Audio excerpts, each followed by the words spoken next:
Bienvenidos al plan de entrenamiento de la Academia Galileo Médico. Del módulo cardiovascular veremos el tema de disección de la aorta para los exámenes USMLE Step 1. En la clase de hoy veremos disección de la aorta, aneurismas aórticos, ruptura de la aorta y una sección de alto rendimiento con ejercicios tipo exámenes USMLE. En los exámenes USMLE usualmente salen ejercicios con 3 niveles de dificultad y uno de esos niveles es llegar al diagnóstico. En este caso tenemos una imagen de una angioTAC en la que para ubicarnos primero veremos que esta es la columna, o sea, esto es posterior, aquí el esternón anterior. Estas partes oscuras son los pulmones y en el medio los grandes vasos, siendo esta la aorta, aorta ascendente, aquí la aorta descendente y esta es la arteria pulmonar. Vemos que en la aorta ascendente hay una línea en la cual nos impresiona que hay dos luces. Y a esta línea es lo que le llamamos un flap de disección, siendo un elemento diagnóstico de disección de la aorta.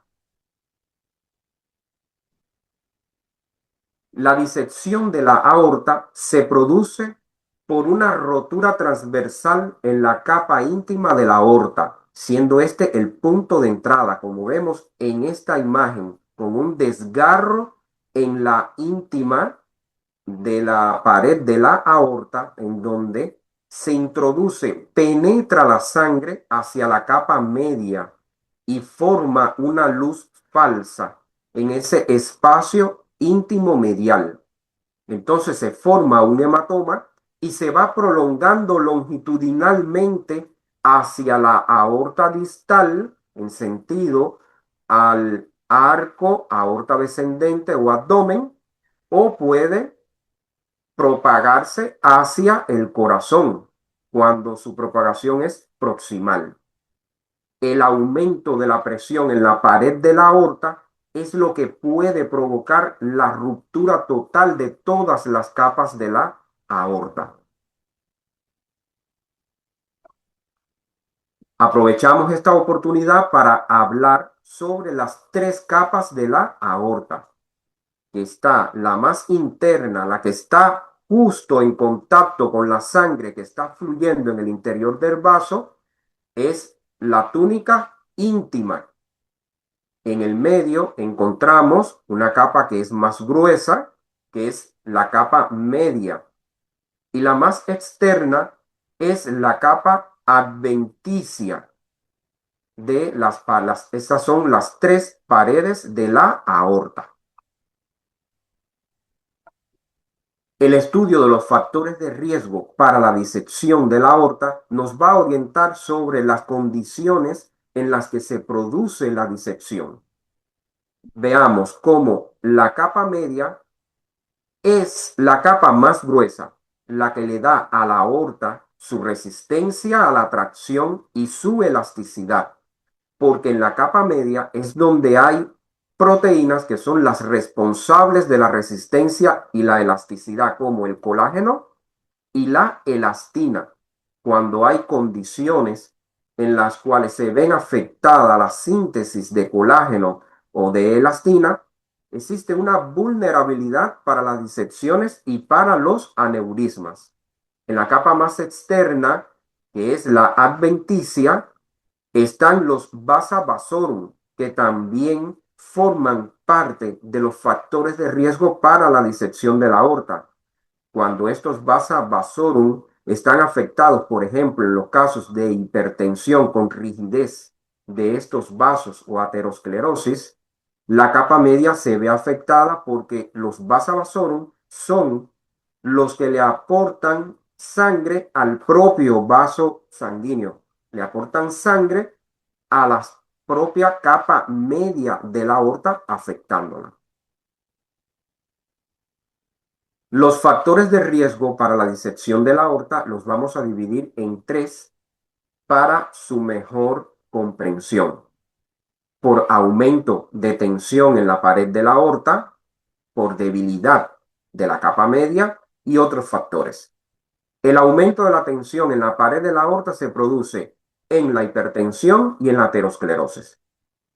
La debilidad de la capa media se produce cuando hay enfermedades con alteraciones tanto del colágeno o como de la elastina. Y allí tenemos el síndrome de Ehlers-Danlos, el síndrome de Marfan, que es una condición genética donde se ve afectado el gen de la fibrilina 1, el síndrome de Turner, la válvula aórtica bicúspide. En todas las anteriores existe una necrosis quística de la media a edades tempranas, lo que la necrosis quística también se ve en el envejecimiento.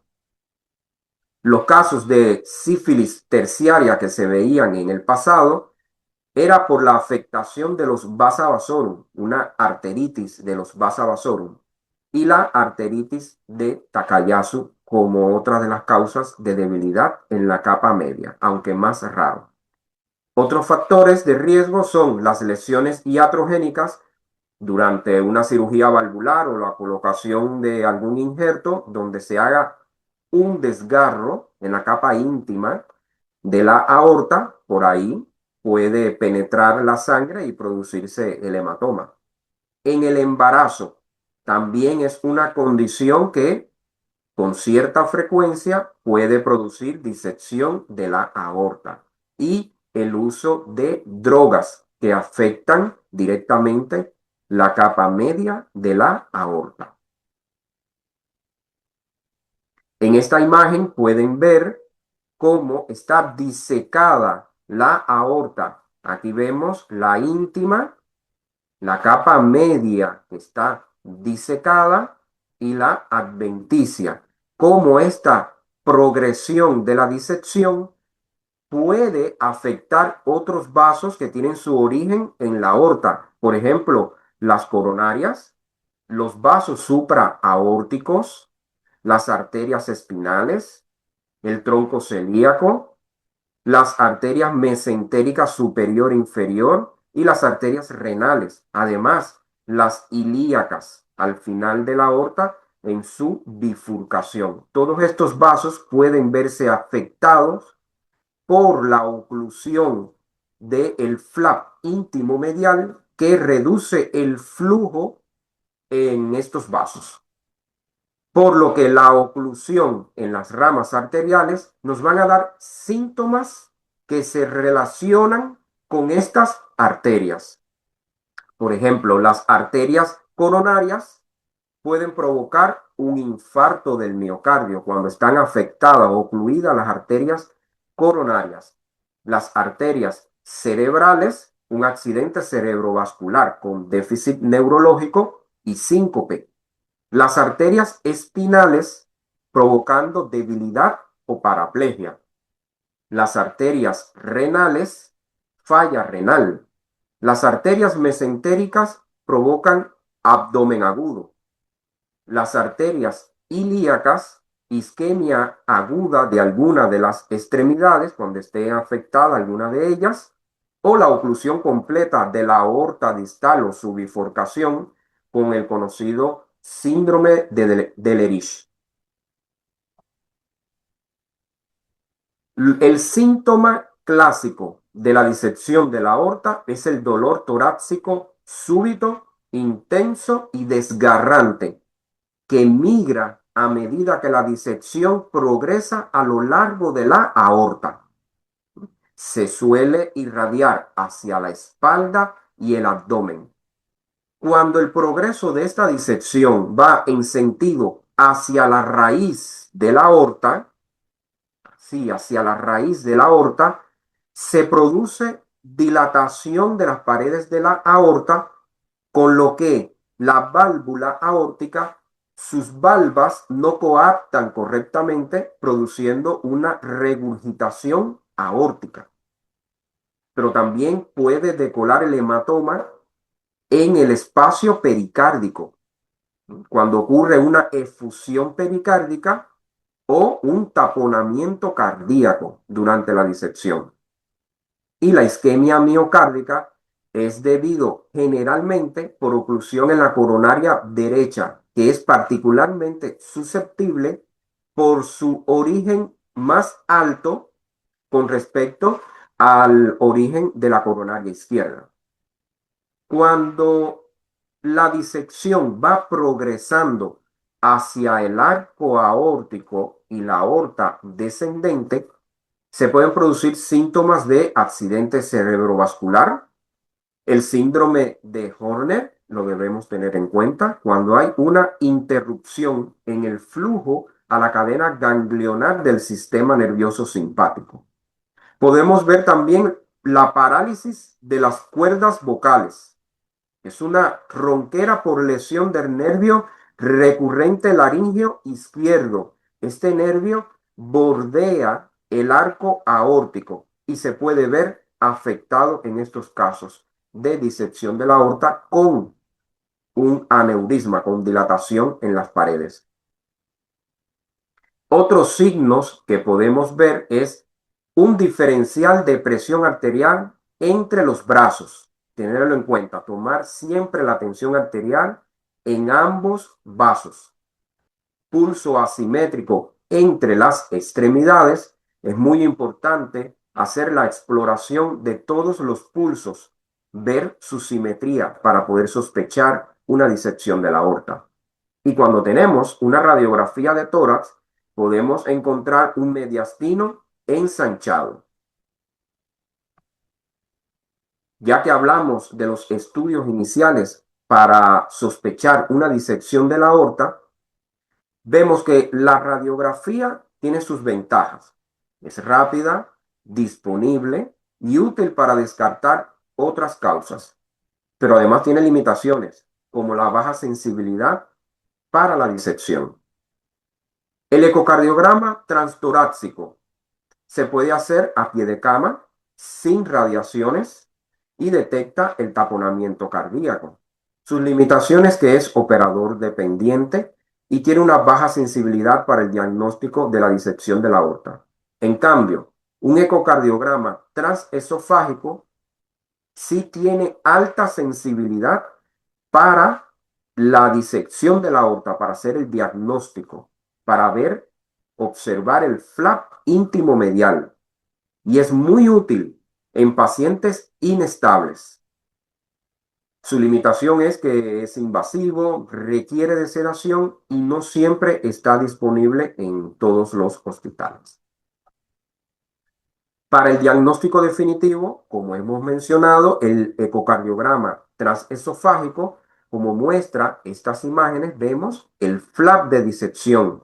Y con esto hacemos el diagnóstico definitivo que es una disección de la aorta al ver el flap y las dos luces. Pero además podemos hacer el diagnóstico definitivo con un angiotac en pacientes estables. Podemos utilizar la resonancia magnética en los casos de que esté disponible y el dímero D con un valor predictivo negativo. Es decir, con el dímero D normal podemos asegurar de que no hay una disección de la aorta. Resumiendo, los estudios definitivos cuando hay una alta sospecha o para un diagnóstico confirmado de disección de la aorta, tenemos la angiotac, que es el gold estándar para la disección de la aorta por su alta sensibilidad y especificidad. Lo utilizamos en pacientes estables y nos permite la planificación quirúrgica. La resonancia magnética se usa cuando hay contraindicación para la angiotac y en pacientes estables igualmente. No usa radiaciones, pero es un proceso lento y está menos disponible. La ortografía es raro que se indique para la disección. Es una alternativa si no hay ninguna de las otras disponible. Es invasiva y requiere contraste y un personal con mucha experiencia. Los hallazgos claves en la angioTAC, que es el gol estándar para el diagnóstico definitivo de la disección de la aorta, son la lámina de disección, que es el flap íntimo medial, que veamos un doble lumen, como vemos en la imagen. El flap me divide el interior de la aorta en una doble luz, una luz falsa y una luz verdadera. Un tip para que reconozcan cuál es la luz falsa y cuál es la verdadera es que usualmente la luz verdadera suele ser la menor y la mayor es la luz falsa, porque cuando decola la sangre, el hematoma, mientras va creciendo, va haciendo tracción a la capa más externa de la aorta, que es más débil, y esto produce la dilatación de la aorta. Además, otro hallazgo clave en el angioTAC que lo podemos encontrar es el hematoma o la fuga de contraste, que nos habla sobre una ruptura de las tres capas de la aorta y zonas de malperfusión al afectar el flap íntimo medial, el flap de disección, afectar el flujo sanguíneo en vasos que tienen origen en la aorta. La disección de la aorta puede simular otras condiciones críticas, por lo que es crucial considerarla en todo paciente con síntomas torácicos o neurológicos agudos. En su diagnóstico diferencial debemos tener en cuenta siempre un síndrome coronario agudo, un accidente cerebrovascular, una embolia pulmonar o la oclusión aórtica aguda, aunque es más rara, puede suceder. El síndrome coronario agudo tiene una presentación similar con un dolor torácico súbito. El electrocardiograma nos muestra los cambios isquémicos que se producen en el síndrome coronario agudo. Y antes de administrar la trombolisis, siempre descartar la disección. El accidente cerebrovascular, si la disección afecta a las coronarias, si la disección afecta a las carótidas, puede provocar síntomas neurológicos agudos.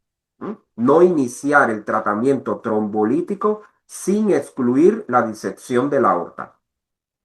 Y en el tromboembolismo pulmonar, el dolor torácico y la disnea también están presentes. La disección puede confundirse si hay hipoxia o cambios inespecíficos en el electrocardiograma. Para referirme a la oclusión aórtica aguda, debo decirle que es una enfermedad diferente, pero que está relacionada con la disección. La etiología puede ser un émbolo, una trombosis o oclusión de un stent o un injerto previo.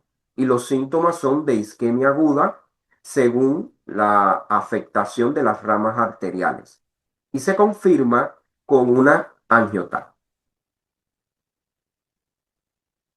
Para entrar al manejo de la disección de la aorta debemos conocer la clasificación y la dividimos en dos tipos según la clasificación de Stanford. En tipo A, cuando la disección aórtica involucra la aorta ascendente o el arco aórtico. Usualmente se trata quirúrgicamente la disección tipo A y la razón es que la mortalidad por una disección tipo A es muy alta si la intervención quirúrgica no se realiza. Vemos que la disección tipo B, según la clasificación de Stanford, es la que involucra la aorta descendente y esta La tipo B se trata médicamente, principalmente controlar la hipertensión. Hay otras clasificaciones como la clasificación de Bakken, pero esta es menos utilizada. En el manejo de la disección de la aorta, el tratamiento depende tanto del estado hemodinámico del paciente como del tipo de disección según la clasificación de Stanford en tipo A o tipo B. Recordando, la tipo A involucra la aorta ascendente y la tipo B involucra la aorta descendente después de la emergencia de la arteria subclavia izquierda. Siempre se debe considerar la consulta con cirugía cardiovascular si se sospecha una disección de la aorta. No importa el tipo que sea.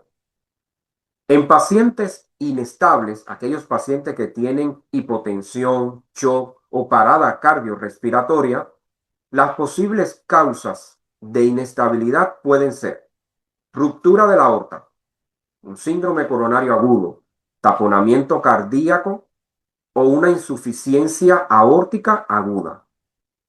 Muy importante, una presión arterial inicialmente baja en una extremidad puede ser falsamente baja si la disección obstruye ese flujo en el vaso.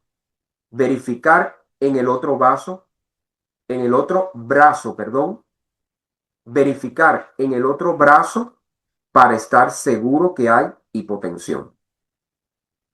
Las acciones iniciales son la reanimación y una evaluación rápida del paciente y estudios inmediatos a la cabecera de la cama, como un electrocardiograma para descartar un infarto agudo del miocardio, una radiografía portátil de tórax y la ecocardiografía al pie de la cama, especialmente un ecocardiograma transesofágico. Como tratamiento inmediato, hacemos el soporte hemodinámico urgente, drenaje pericárdico si hay taponamiento cardíaco y la cirugía urgente si se confirma que es una disección tipo A. En pacientes estables, que son alrededor de un 70% de los pacientes que se presentan con síntomas de disección de la aorta, aún estos pacientes no tienen síntomas claros, no son clásicos, pero debemos mantener una alta sospecha clínica, determinar la probabilidad pretest con herramientas clínicas online, muchas, hay herramientas que están disponibles para ver la probabilidad que existe de una disección de la aorta y estudios iniciales como electrocardiograma, estudios de laboratorio en la analítica, como hemos mencionado, el dímero D es útil en las primeras 24 horas de inicio de los síntomas, cuando el riesgo es bajo, con valor predictivo negativo. Además, le podemos indicar troponinas, lactato, función renal, hemograma y coagulación. Y la radiografía de tórax. Como imagen definitiva para el diagnóstico definitivo de disección de la aorta, realizar una angioTAC en pacientes estables, si hay una sospecha alta de disección de la aorta. Finalmente, decidir el tratamiento según la clasificación de Stanford. En Stanford tipo A, cirugía. Y en Stanford tipo B, tratamiento médico inicial, si no hay complicaciones, de las cuales veremos en un momento. Una nota importante: los pacientes con disfunción orgánica crítica, la disección puede imitar otras emergencias, como el infarto, el accidente cerebrovascular y el tromboembolismo pulmonar. Siempre considerar la disección de la aorta como diagnóstico diferencial antes de dar trombólisis o realizar intervenciones invasivas. El enfoque general del manejo de la disección de la aorta es según la clasificación de Stanford. En Stanford tipo A, cirugía inmediata. Y Stanford tipo B, tratamiento médico. A menos que existan complicaciones en el Stanford tipo B. Para el manejo lo vamos a dividir en los objetivos de tratamiento médico y las indicaciones del tratamiento quirúrgico.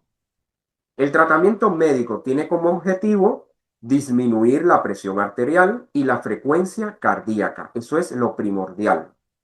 Reducir el estrés sobre la pared aórtica. Con estas acciones ya estamos reduciendo el estrés sobre la pared aórtica y así evitar la progresión, la ruptura o la isquemia. En pacientes que están hipotensos, colocar líquidos intravenosos, el uso de vasopresores como la norepinefrina y tratar las causas asociadas como la insuficiencia aórtica severa o si hay un taponamiento cardíaco, considerar el drenaje pericárdico urgente.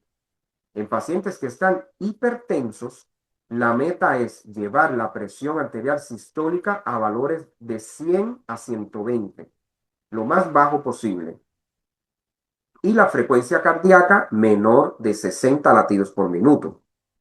Primero, con el uso de los beta bloqueadores intravenosos, como el labetalol y el esmolol, y luego los vasodilatadores, para así evitar la taquicardia refleja que provocan los vasodilatadores. Podemos usar el nitroprusiato de sodio.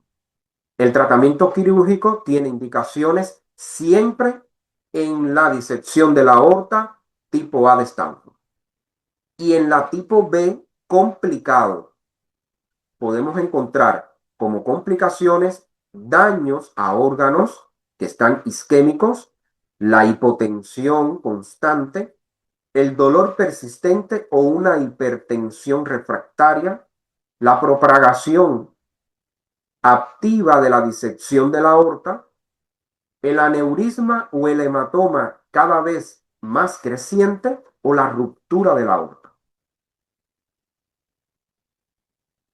Otros cuidados de soporte que se hacen en el paciente con disección de la aorta son el control del dolor. Podemos usar morfina porque controlando el dolor se reduce la activación simpática, la sedación cuando es necesario, la reversión de los anticoagulantes si el paciente los usa y en estos casos consultar a hematología y el monitoreo de las complicaciones, tenerlas siempre en mente. Complicaciones, por ejemplo, como isquemia mesentérica o la falla renal aguda, entre otras.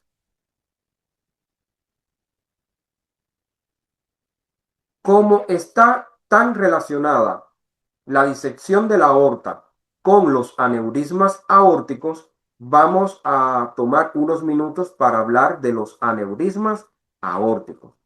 ¿Qué es un aneurisma? Pues es una dilatación o un abultamiento de la aorta, como vemos en la imagen. Aquí está la válvula de la aorta y esta es la aorta ascendente. Y vemos en esta zona está abultada la aorta. ¿No? Y se produce, se dice que es un aneurisma cuando es más de 1,5 veces lo normal. Y están estrechamente relacionados porque al haber debilidad en las capas de la aorta, se puede producir la disección en esa zona aneurismática. Podemos encontrar aneurismas aórticos torácicos y abdominales, y así los clasificamos.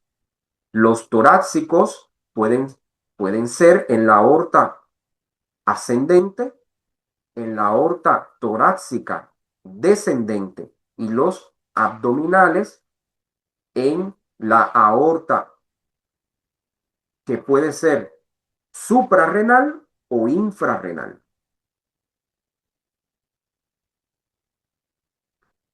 En los aneurismas aórticos, hoy en día se estudia la historia familiar del aneurisma. Muy importante porque podemos encontrar factores de riesgo o síntomas iniciales o signos en varios pacientes de una misma familia.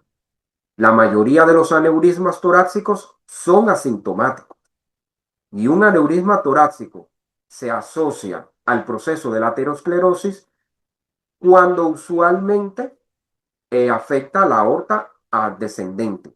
En la aorta descendente, pensar que puede estar asociado a aterosclerosis.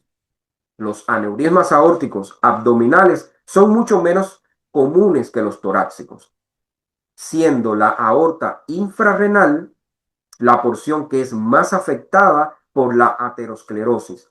Y por eso es que se asientan la mayoría de los aneurismas abdominales en la región infrarrenal de la aorta. Recordamos que en el proceso de la aterosclerosis existen factores de riesgo como el tabaquismo, la hipertensión y el colesterol alto que podemos encontrar en nuestros pacientes. Los aneurismas aórticos son más frecuentes en los hombres, con una probabilidad mayor de 10 a 1. Su edad pico de aparición está entre los 60 y los 80 años. Cuando aparecen aneurismas aórticos entre los 30 y los 50 años, en pacientes jóvenes, generalmente son pacientes con enfermedades del tejido conectivo como síndrome de Marfan. Al examen físico, el hallazgo clásico es una masa pulsátil desde el apéndice sifoides hasta el ombligo en el caso de los aneurismas abdominales. La evolución natural, la historia natural de los aneurismas es que estos se agrandan progresivamente y luego se rompen. Como pueden ver, en esta primera imagen hay un aneurisma gigante, muy grande, de la aorta ascendente, que sobrepasa más de 5 centímetros de diámetro, con riesgo de ruptura significativo. Por eso, estos aneurismas con más de 5 centímetros de diámetro se llevan a cirugía. Y ven en la cirugía cómo se ha colocado un tubo de Dacron, una prótesis, sustituyendo esta zona de la aorta aneurismática. Otro tratamiento que se puede hacer para los aneurismas es la colocación de stent, como pueden ver en esta imagen, un stent en la aorta descendente. Y en estas imágenes también vemos stent que se colocan en la aorta descendente, abdominal, infrarrenal, en la región infrarrenal. Otro de los temas que vamos a tocar es la ruptura de la aorta. Es un desgarro a través de las 3 capas de la aorta. Generalmente ocurre como consecuencia de un trauma, cuando hay desaceleración repentina, como es en los accidentes de tráfico o en una caída de pisos muy altos, como de un quinto piso, cuarto, quinto o superior. Esa desaceleración repentina puede provocar un trauma en las paredes de la aorta. Y el sitio más común es el istmo de la aorta, que es justo después de la salida de la arteria subclava izquierda. Aquí vemos en la imagen una ruptura de la aorta. Es una aortografía. Vemos aquí el catéter. Y es una aortografía en donde se ha roto la aorta. Una formación de un pseudoaneurisma que señala esta punta de flecha y la flecha señala la ruptura total de la pared de la aorta. Esto causa un dolor agudo de espalda o de los flancos y síntomas de shock. Requiere cirugía de emergencia inmediata para poder salvar la vida del paciente. Entramos en una sección de alto rendimiento en la cual le pongo unas preguntas que son específicas y que salen en los exámenes USMLE, en los que usualmente tenemos que llegar a un diagnóstico con lo que nos dan en el enunciado. Estar muy claros del tema de la pregunta y establecer el diagnóstico diferencial para poder llegar al diagnóstico correcto. Este es el esquema que vamos a usar para la resolución de estas preguntas. Lo intentaremos desde la primera. Vamos. Un hombre de 56 años es llevado al servicio de urgencias debido a un dolor de espalda intenso durante las últimas 2 horas. Describe un dolor punzante entre las escápulas con una intensidad de 9/10. Ha vomitado una vez durante este periodo. Tiene hipertensión y diabetes mellitus tipo 2 complicada con nefropatía diabética. Los medicamentos actuales incluyen lisinopril y metformina. Está diaforético. La temperatura es de 37,3 grados Celsius. El pulso es de 110 latidos por minuto. Respiraciones son de 20 latidos por minuto y la presión arterial es de 210/130 milímetros de mercurio. No está orientado en persona, lugar ni tiempo. Los pulmones están limpios a la auscultación. El examen cardíaco no muestra soplos, frotes ni galopes. El pulso radial está disminuido en el lado izquierdo. Los estudios de laboratorio muestran una hemoglobina de 13,5, recuento de leucocitos en 10.000, recuento de plaquetas en 230.000, sodio 139, potasio 4,1, cloro 103, creatinina 2,6, glucosa 230 y la fosfatasa alcalina en 55. El análisis toxicológico de orina es positivo para opiáceos y cocaína. El electrocardiograma muestra taquicardia sinusal sin evidencia de isquemia. La radiografía de tórax muestra un ensanchamiento del mediastino. ¿Cuál es el siguiente paso más adecuado en el tratamiento? Nos dan 5 opciones. Ecocardiografía transtorácica, resonancia magnética mejorado con gadolinio, angiografía por TAC con contraste, ecocardiografía transesofágica, aortografía. Bueno, nos dan elementos claves para llegar al diagnóstico del paciente que no nos los dan, como dolor de espalda intenso, pulso radial disminuido en el lado izquierdo, está hipertenso, una radiografía con ensanchamiento del mediastino. Ya con estos elementos, ya yo tengo una alta sospecha de que se trate de una disección de la aorta. Y nos dan además en las analíticas una creatinina elevada. Es lo que les voy a señalar. Como tengo una sospecha de disección de la aorta, debo preguntarme si está estable o inestable este paciente.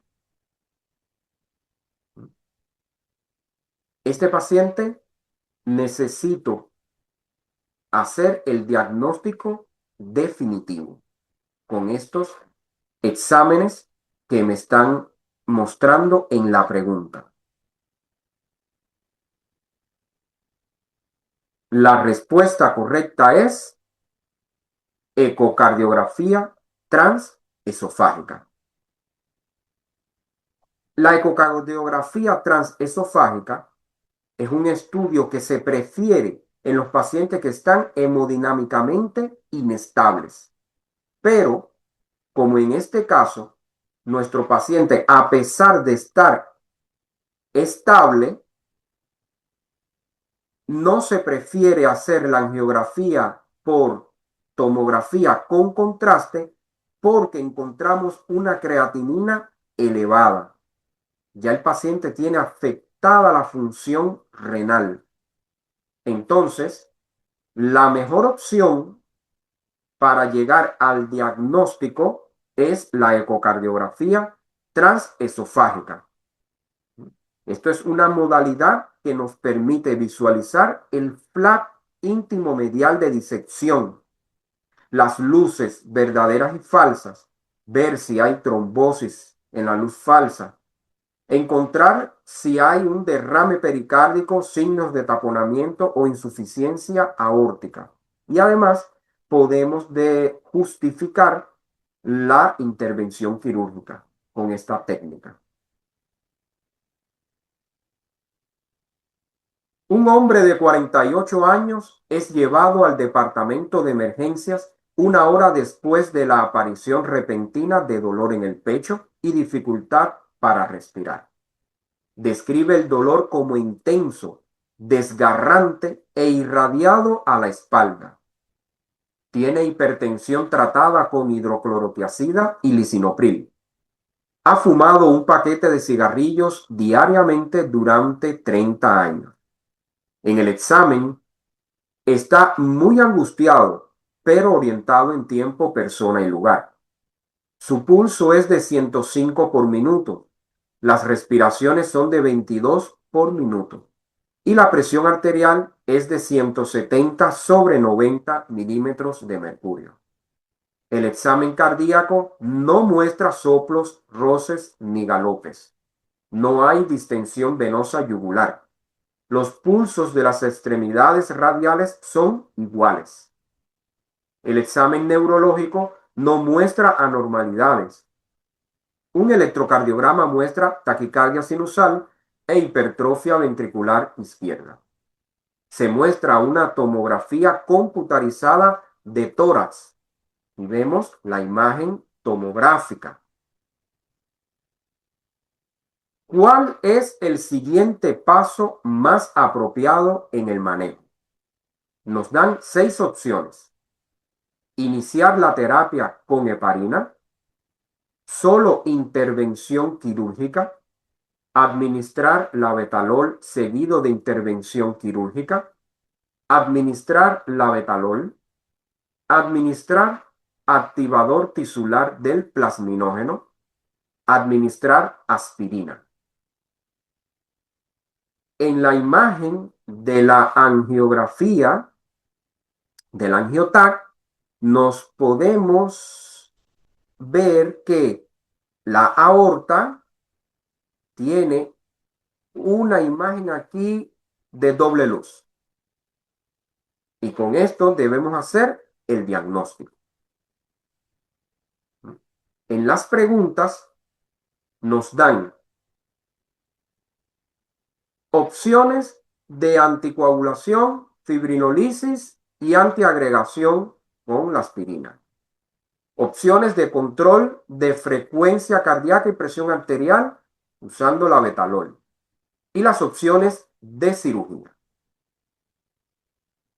Nos dan que en este paciente tiene dolor intenso, desgarrante, con factores de riesgo de aterosclerosis y que está hipertenso. Ya hemos visto que hay una doble luz. Hacemos el diagnóstico de una disección de la aorta y debemos pensar si existe alguna complicación en este paciente. Y no parece haber ninguna complicación. Por lo que la respuesta correcta es administrar labetalol. La terapia conservadora con observación, control de la presión arterial y analgesia es la más apropiada para la mayoría de los pacientes que tienen una disección de la aorta tipo B. Si nos remitimos a la imagen, vemos que la aorta ascendente no tiene doble luz, la encontramos en la aorta descendente. Por eso es una disección aórtica tipo B. Y los pacientes con disecciones tipo B no complicadas no requieren intervención quirúrgica. Por eso, la opción C la descarto y me quedo con la opción D de administrar labetalol. a menos de que haya complicaciones, pero en este caso no hay ninguna complicación. El control de la frecuencia cardíaca y de la presión arterial es esencial en todos los pacientes que tengan una disección de la aorta para prevenir una mayor progresión de la disección. Un hombre de 55 años es llevado al departamento de emergencias 30 minutos después de la aparición repentina de dolor torácico anterior, migratorio y severo, dificultad para respirar y sudoración en reposo. Tiene hipertensión, hipercolesterolemia y diabetes mellitus tipo 2. Los medicamentos incluyen atorvastatina, hidroclorotiazida, lisinopril y metformina. Ha fumado un paquete de cigarrillos diariamente durante 25 años. Está en angustia aguda. Su pulso es de 110 por minuto. Las respiraciones son de 20 por minuto. La presión arterial es de 150 sobre 85 milímetros de mercurio. La oximetría de pulso en aire ambiente muestra una saturación de oxígeno del 98%.